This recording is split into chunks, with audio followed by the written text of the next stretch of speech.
Hi and welcome back to another video of JPlay. And again, I'm doing a Talisman playthrough on my channel, and today, as you can see, it's all about Harry Potter.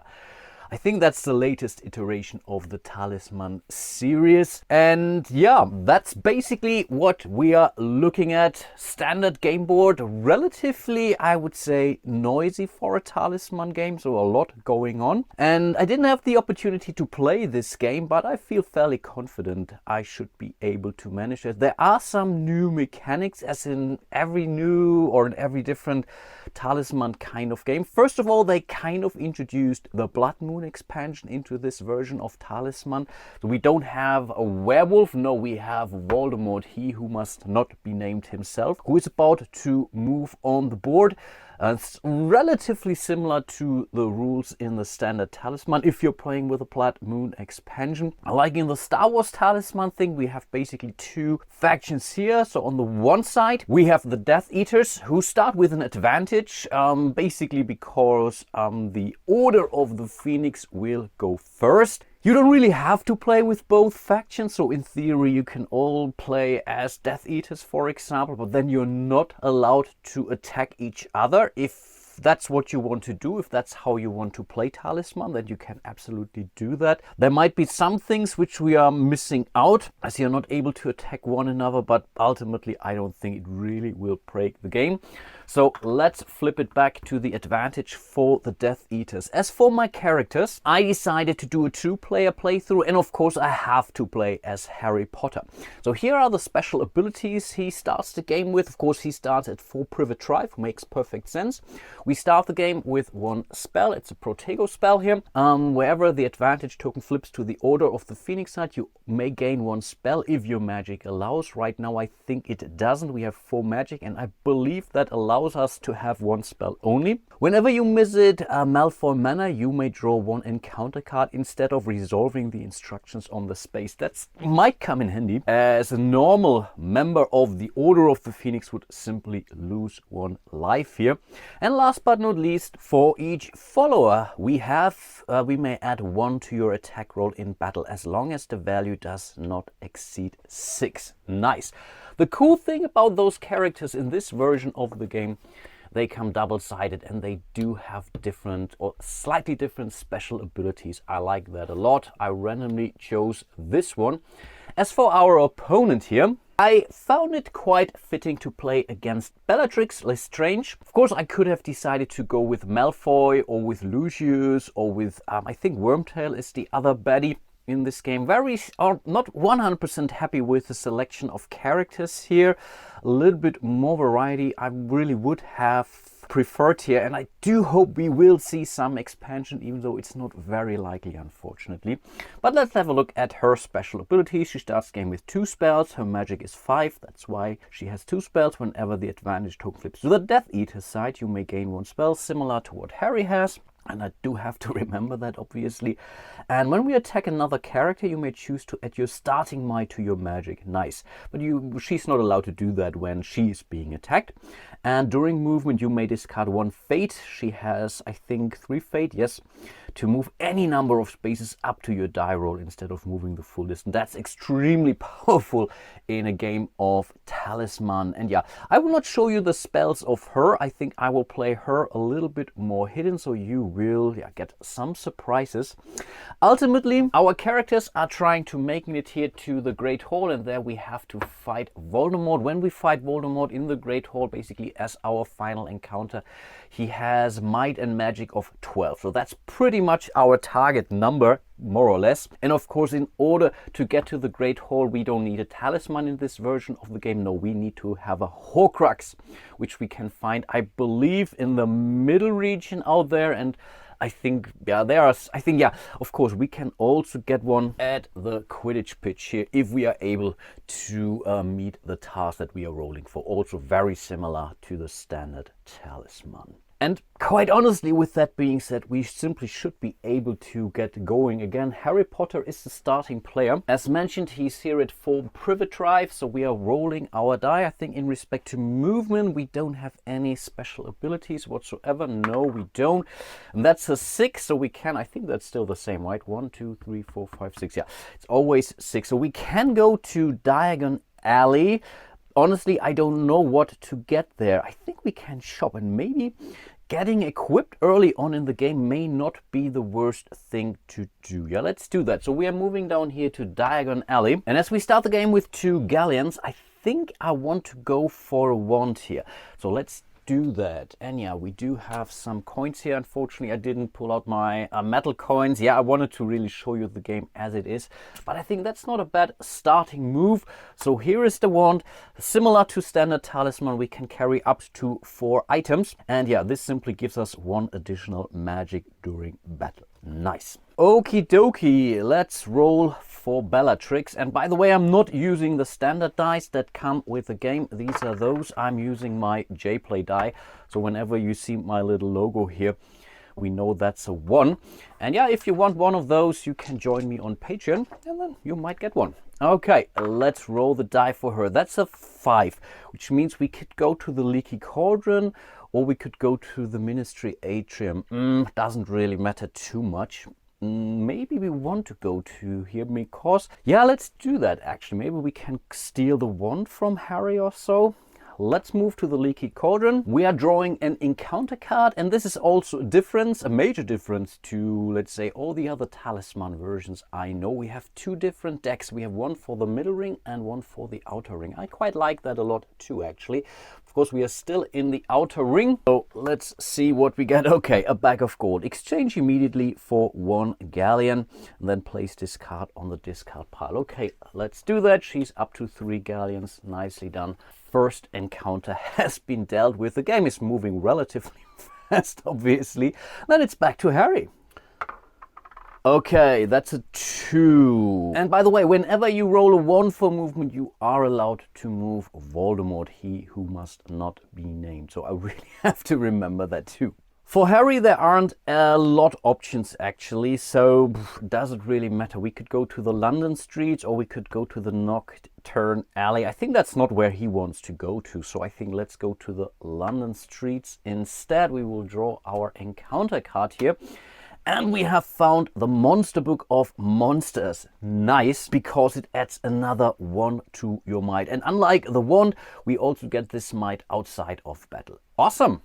Then let's roll for Bellatrix. That's the 1. Okay, amazing. So, first of all, she might move into his space. And, ooh, I'm tempted to do that. But first of all, let's roll for Voldemort.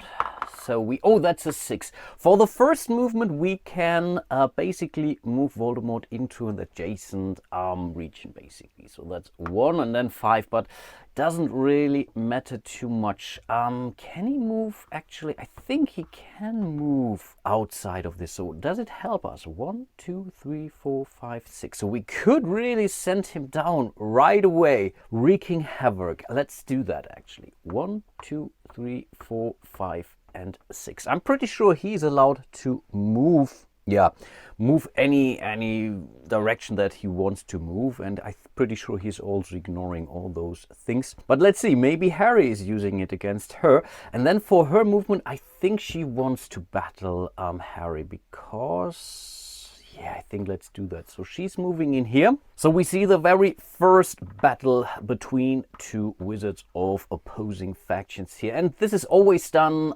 using magic, never might. She can add her starting might to her magic roll or magic value of 5, which is a 6. He only has a 4. So there are some good chances that she might be victorious. So maybe now it's time to bring out the dice tower. This is the die for Bellatrix. We are using the original die for Harry. We are rolling those simultaneously. Again, it's 6 versus 4 in total. And no, I think that's 12 she definitely won. So she gets to choose, and obviously she wants to steal the monster book of monsters from Harry. Nicely done. We could have used spells and whatnot, but that doesn't really help me right now, I believe. I checked those. And they're also not using any fate tokens here, because even if he would roll a 6, she would be in the lead here anyway. And you cannot use fate to have another player reroll their dice. Okay, that was an impressive first turn. But then it's Harry's turn, actually. And I'm not doing this to the infinity. That's basically how I kind of house rule my Talisman games. I don't allow characters simply to attack each other unless there is really something to gain from them. Whatever, getting the Talisman or getting a powerful item, or maybe because they have a quest or whatnot. But just going after another, this really doesn't help the game, actually, because it really slows things down quite a bit, actually, and I don't really like that. So that's a 5. 1, 2, 3, 4, 5. Oh, that's the Burrow 2 encounter cards. 1, 2, 3, 4, 5. The Forest of Dean. Yeah, why not? If we can have 2 encounter cards, why should we stick with just 1? 1, 2, 3, 4, and 5 here in the Burrow. So let's see what we get. And by the way, I also forgot the advantage here. She would have one more either way. Okay. First card. Oh, Molly Weasley. Oh, that's a follower. That's similar to the Star Wars Talisman. Depends on which faction you are, because we are the Order of the Phoenix. We, of course, not fighting her. We will simply take her as a follower. And if you are defeated in battle and would lose a life, roll 1 die. Okay, it's basically an arm. Oh, she would gain 1 life instead. Nice. And then we have the casting of the Dark Mark. Flip the advantage token to the Death Eater side. It is already flipped here. And now I'm not 100% sure if this also means that we are triggering her special ability, because we are not flipping it. I don't think so. And she's already maxed out with her spells anyway, so there's really nothing to gain here. The Dark Mark is seen in the sky. If you are a Death Eater, you gain 1 life. If you are on the Order of the Phoenix member, you lose 1 life. Okay, I think it's really him. It's only affecting him. It's not a global event, I believe. Otherwise, it would say all Death Eaters, all Order of the Phoenix. I think in this case, yeah, simply Harry, who is losing 1 life. It's not looking very good for him, but he's playing alone. I mean, there is no Hermione, there is no Ron with her, and we don't even have those characters in the game. Very strange, very strange. We have Hagrid instead. I mean, I like Hagrid, nothing against him, and we have, I think, Dumbledore, and we have McGonagall, but yeah, there's no Hermione, there's no Luna, there's no Ron. Very strange. Okay, we dealt with the event, that's fine, but we can still hold on to Molly Weasley. Cool. And I think in this version of the game there is actually a cap of how many followers you can have. I think it's 3, it's the magic number, but that wasn't that bad of an event, I guess. Then it's Bellatrix, a 6. She could go to St. Mungo's. Right, 1, 2, 3, 4, 5, 6, yes. And there she could key it up to your life value at the cost of 1 galleon each. She's already maxed out, so I think nothing to gain there. But at 12 Grimold Place, yeah, that's basically the headquarter of the Order of the Phoenix. Lose 1 life for Death Eaters. No, I think she is moving to St. Mungo's and is simply not healing. Typically you have to do what the space says, but in this case she can't do that, so it's simply ignored. Usually she would still have to do something at least. At least for the standard Talisman, when you go to the city or to the town space, a worst case scenario would be to roll the dice if there is nothing else to do. Speaking about rolling the dice, it's Harry next. That's a 2. Nocturne or London Streets doesn't really matter too much actually right now. Yeah, we want to level up actually. We want to encounter monsters and whatnot, simply to level up. Okay, what do we get? Oh wow, an observer. That's not really a follower, that's an observer, and nothing to fight here. And also very thematic. When revealed, flip the advantage token to the Order of the Phoenix side. So let's do that. So we have the advantage. That's at least something. I think, again, we can trigger our special ability, but with 4 we can only have 1 spell either. And you cannot discard your spells typically. Place a total of 4 fate tokens on her. Oh, that's nice. You may say hello to Cho once per visit and take 1 token to add to your life. Oh, oh, that's very nice actually. So we will add it to our life. So we will remove it. We will leave her here. So we are back at our starting health, that is. And these are one of the spaces where you can even go beyond, because whenever it says you gain life, you gain the life. If you heal up, then you always have to mind basically your starting life value. Oh, we should be at 5 actually. I think we lost 1, right? We should be back at 5 actually. I missed that. He starts with 5 life. Amazing. But still no real progress for any of the characters. That's a 1, so we also have to move. Oh, that might be a tricky one. 1, 2, 3, 4, 5. So Harry might have to face Voldemort already. No, that's only a 2. Let's simply move him here to the side. And she's rolling for the 1. Again, we want to make progress, so we are moving to the burrow. So let's draw 2 more cards. Another bag of gold, but that's a 5. Not sure if you can see that, so that's very late. And this encounter, and that's also a 5. So in this case, we can basically get them both. The bag of gold is pretty easy. We already know that. So she's up to 4 gold. And then it's the potions kit. Add 1 to your might during battle. When you use the potions kit in battle to defeat another character, causing them to lose 1 life, you gain 1 life. Okay. Interesting. We'll definitely keep that. She definitely might need that. But again, no real progress yet. Back to Harry 5. 1, 2, 3, 4, 5. King's Cross Station. From there we could go into the middle region, but let's not do that. I think these are the Hogwarts grounds. Exactly. 1, 2, 3, 4, 5. That's the Privet Drive. We can roll a die there. But honestly, the odds are very slim that we gain anything useful there. So let's not do that. So we are moving to King's Cross Station. We can treat it like any normal encounter space there. So let's draw a card and let's see what we get. Okay, bag of gold. Again, gold is never bad in this game.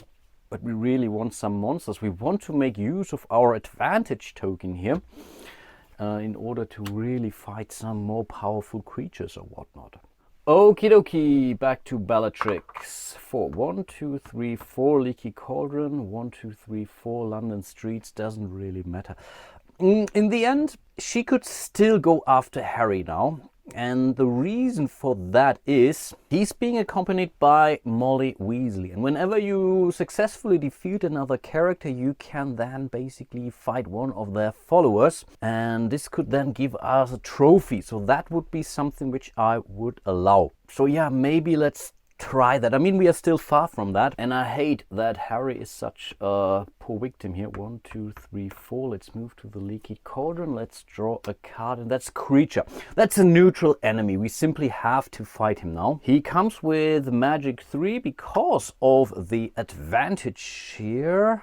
No, we don't get an advantage when we are fighting neutral characters, actually. This only counts for opposing characters. In this case, it's neutral. So it's still 5 versus 3 in her favor. So let's bring out the dice tower. That's her dice. That's the enemy die here in this case.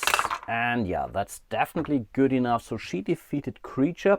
That's 3 trophy points for her, 2 more, and she might be able to level up her magic skill in that regard. And I think Dumbledore has a very cool ability where he can mix and match these trophies together. He can also combine magic and my trophies to allow him to level up. Seems very, very powerful. But okay, that at least feels somewhat like progress. I like that a lot. Over to Harry, and I believe I forgot her spell. I need to remember that when we start her next turn, actually. That's a 5 again. 1, 2, 3, 4, 5. He could gain some more life. 1, 2, 3, 4, 5. Hall of Prophecy. He could gain a spell there, but he's maxed out in respect to spells. But would draw a card.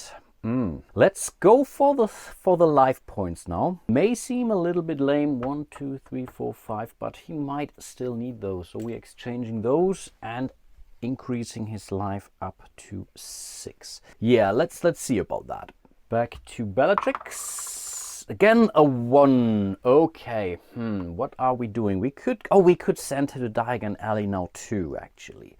Yeah, let's do that. And again, I'm not 100% sure what happens first. No, we move 1 space, so we definitely move here. that's for sure.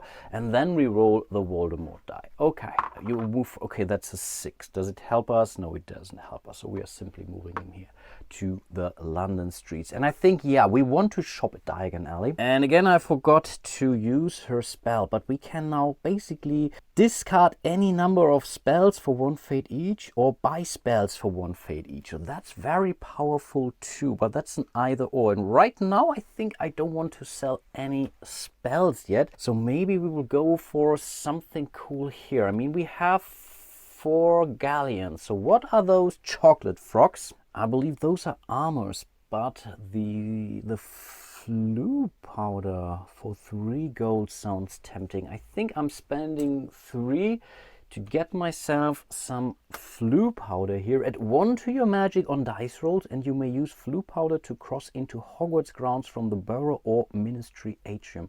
I think that's pretty nice actually. So let's add it to our hand of cards. And yeah, that's basically her turn. Over to Harry. Also a 1. We could fight her back, but I think right now we have the advantage now. We have +1 to attack rolls, which would give us a 4 versus her. No, it's a 6, right? No, let's not do that. With 5 versus 6 in this case. We have the 1, which gives us a +1. And she has the +1. So yeah, we could actually try to fight her, but does it really help us? Does it really help us? What happens at Gringotts? We would roll a die, and at a 1 we would be attacked by a goblin. We can lose a turn, and with a 6 we can gain free a dragon. That's also not great. We cannot buy something there. Of course, that's also one of those where we can... No, I think that's really something where you have to do stuff, because you have the opportunity to do here. I think, again, usually you're not allowed to pass or simply do nothing in Talisman, because otherwise you could always, or in most cases, be allowed to avoid some bad rolls, for example. First of all, let's move him here. Then let's move Voldemort. That's a 4. Do we want him nearby or not? I think not. 1, 2, 3, 4. Let's send him up to Godric's Hollow. And then what are we doing down here? Again, right now, it's a standoff. Basically a tie. 6 versus 6. We could get our, I don't know, monster book back, for example, by fighting her. And quite honestly, let's do that. We still have a lot of fate tokens, so we could at least re-roll our die, and right now it's our advantage. Yeah, let's do that. Very aggressive game actually. So that's the die for Harry. Again, I'm always rolling this for the active character, and again it's 6 versus 6, right? He has magic. Oh no, he has a magic of 3 actually. I did something wrong there. I don't know why, but I did something wrong there. And then he would, oh, maybe then, okay, let's hold on then. No, let's try that. I have made up my mind. So it's 3 exactly. 3 plus 4, it's 5 versus 6. So she's 1 in the lead. And this, yeah, of course, that's a problem. He's the attacking player, so he gets to choose, or he has to choose first if he wants to spend. And if he's rolling high, he has a chance. So he will certainly re-roll his die. And that's a 6. And now she can do the same. So in total, he's now at 11, actually. So she's also spending 1. She doesn't want to lose. 4. And that's a 10 only. I think that's a 10, right? Yeah, she... Oh, no, not when she's attacked, actually. No, that's a 9. I forgot her special ability does not kick in when she is being attacked. Cool. So yes, he does win. So he will most certainly take the book here back. Awesome, nicely done. Take that, Bellatrix. And then, yeah, I think it's simply her turn. Okay. Yeah. That's a 3. Okay, that's cool. We could go to Malfoy Manor with her. This sounds good. I mean, she's a Death Eater. We can replenish our fate value up to for free, basically, right? So this would give her 1. Or we could roll a die. Yeah, but gain 1 life, gain 1 spell. So I think, yeah, why not? Let's on the other hand, we could go to the burrow instead. We want to make progress, right, with a 3. Let's do that. I mean, gaining 1 fate is not bad, but not great either. 1, 2, and 3, right? That was her roll. Yes, so we are drawing 1 and 2. So we have an advantage. So we flip the advantage token to the other side. She would gain a spell. The problem is she cannot hold any more spells, right? No, she can't. But here was complaining that we don't have Ron as active character, so he's here in the deck. Still, I don't know. I don't like that. But we have to deal with the event first because that's the lower one here. And this says, clockwise, starting with yourself, all characters may immediately buy available objects at these prices. Oh, for 1. Oh, that's a very cheap action. We still have 1 gold coin. So I think she is getting a wand because, yeah, she can add 1 to her magic during battle. That's actually very nice. So she's definitely spending 1 coin and is getting 1 wand. Okay, that's definitely cool. And as Harry also has 1 galleon, she could go for the lantern. You do not lose a life in the Forbidden Forest, or if you're defeated in battle. Okay, basically an armor. I don't know. Let's go for the lantern for whatever reason. Yeah, let's spend it here. Maybe we can do stuff with it later, but I want to take the opportunity here. That's not too bad. Okay, that was the event. Events are one-time things. She has the advantage now, which is cool. And she has to fight Ron Weasley now.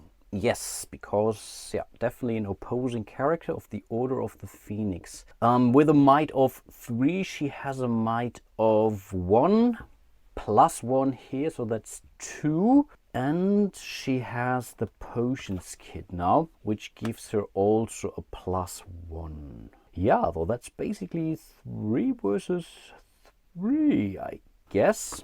Again, that's her die. That's Ron's die. 1-1. I think, yeah, she was pretty successful beating up Ron here. So unfortunately, or good thing is, it's another trophy, but it's not the same trophy kind that she had. That's a magic one. That's a might one, but we will definitely hold on to it anyway. I mean, adding more stuff to other abilities is always useful in this game. And that's pretty much her turn. I think it's okay. It's going okay for her. But I must really remember her spell. Okay, that's a 2 for Harry.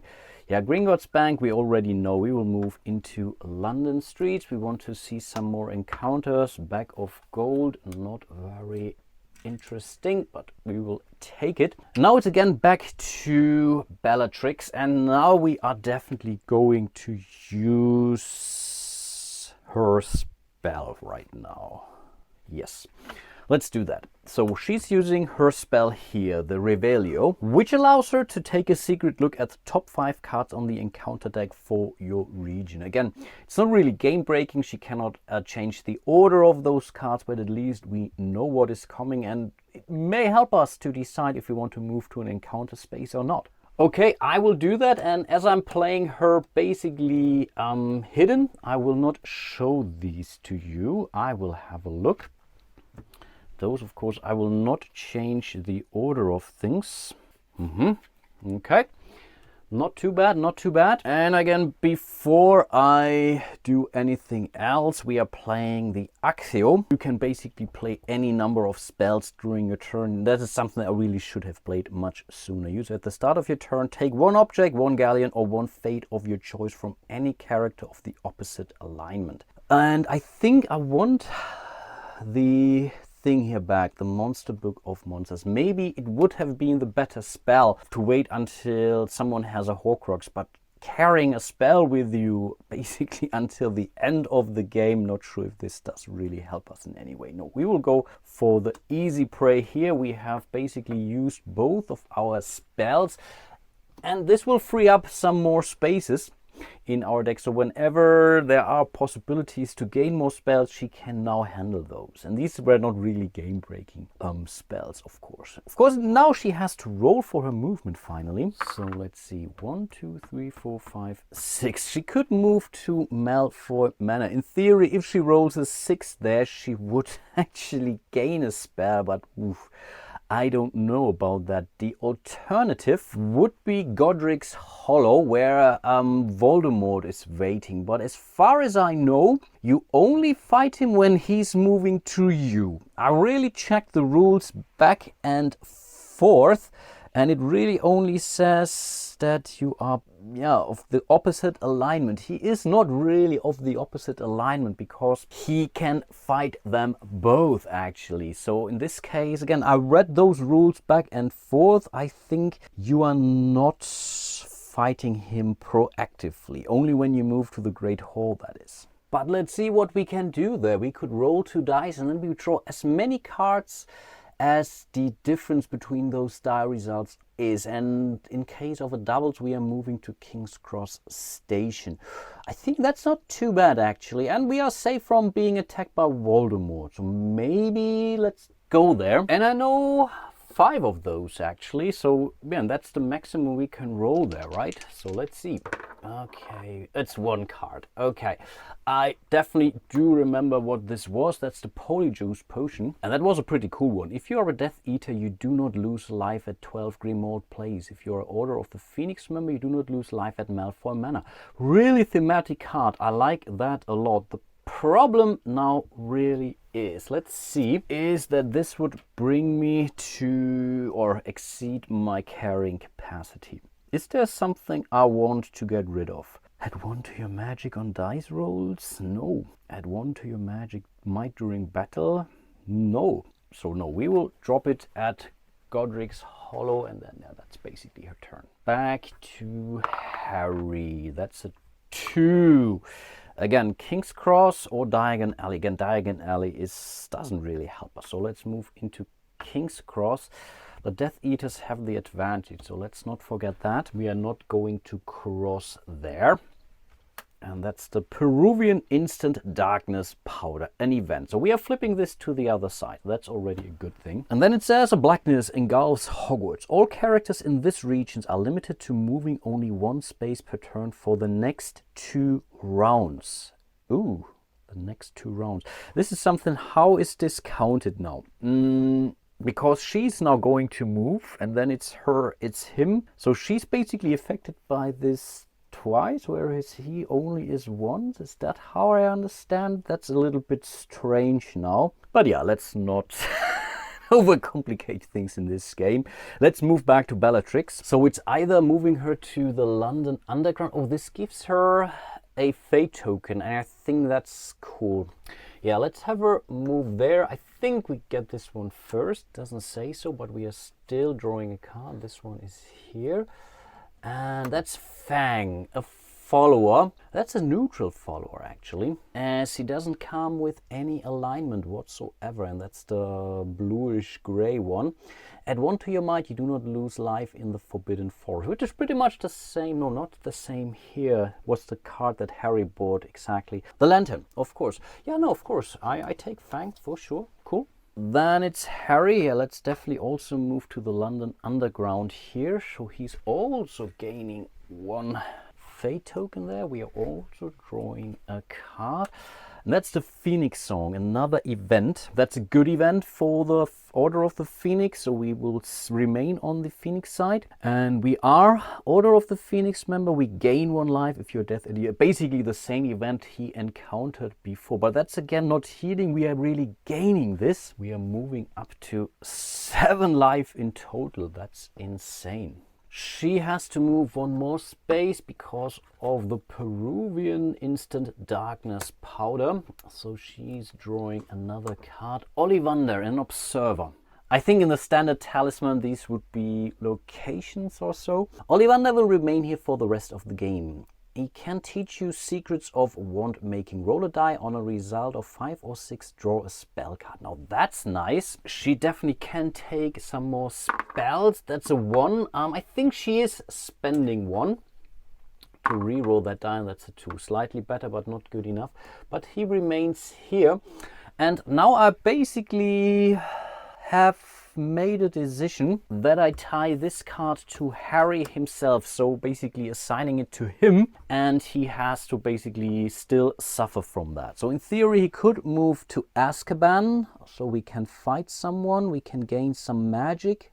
Oh, gain 1 magic. That's not bad. That's not bad. He really has a lot. Let's try that. Let's really try that. So basically the last time we are suffering from this card here, then we are discarding it, and then we are rolling the die here for Azkaban. And some of the artwork in this game I really do like a lot, actually. Yes, I know it's all based on the movies, but I do like the movies too. Let's roll. We need a 6. Okay, that's a 5. Save no effect. We are definitely spending 1 fate token here to reroll that. Of course, it can be much worse, and that's a 3. Yes, we will lose our next turn. That's kind of disappointing, but I still think it was worth it. Not the end of the world.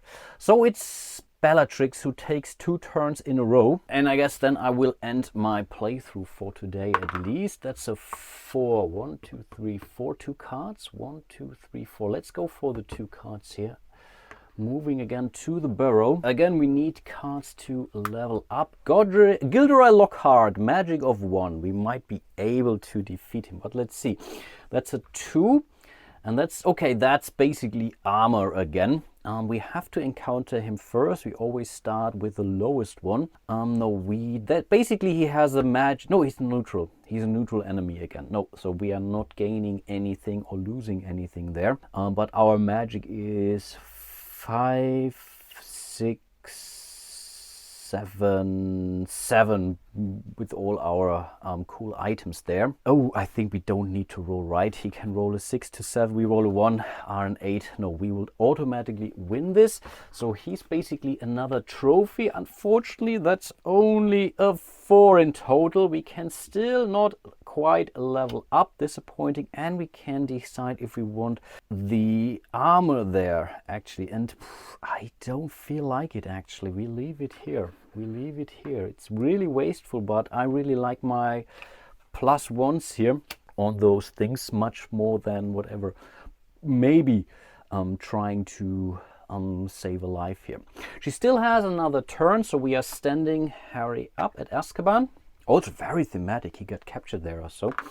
That's a 5. 1, 2, 3, 4, 5. London streets. 1, 2, 3, 4, 5. London undergrounds again, right? 1, 2, 3, 4, 5. I think that's the much better deal, as we do gain 1 of those back. Then we are drawing a card, and that's the Devil's Snare, an enemy. Okay, with a might of 2. Also might. We can level up if we defeat him.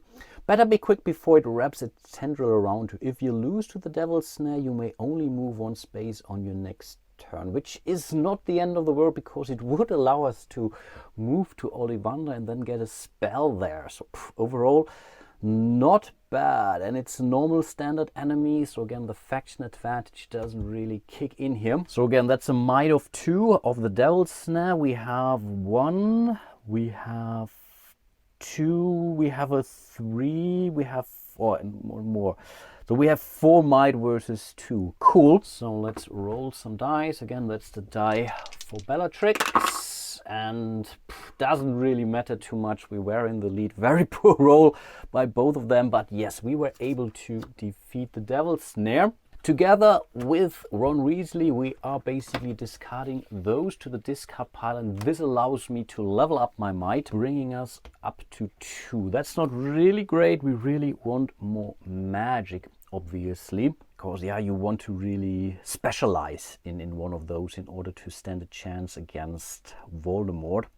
But that's pretty much the end of her turn, end of the round, and as mentioned, I will end my playthrough for today. So far, I must say, I really do enjoy this variant of Talisman, but that was the same with the Star Wars variant. I still think nothing beats the original Talisman with all the expansion and all the extra cards, and especially all the characters I have gotten in the meantime, but still I quite enjoy this one here too. Again, I would love to see way more playable characters.